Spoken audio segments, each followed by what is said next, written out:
Umarangkada na ang ikalawang joint patrols ng Pilipinas at Amerika sa West Philippine Sea. Ayon sa Armed Forces of the Philippines, nagsimula ang 2 araw na maritime cooperation activity kasama ang US Indo-Pacific Command.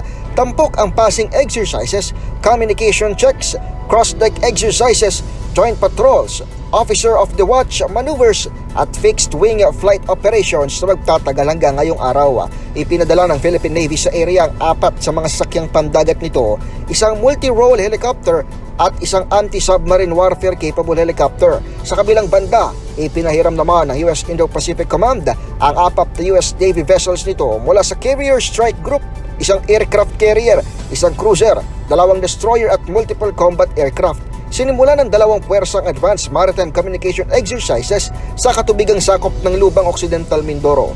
Huling quarter ng 2023, matatandaang sinimula ng magkaalyadong bansa ang Joint Maritime Patrol sa Exclusive Economic Zone ng Pilipinas, bagay na ikinabuhisit ng China.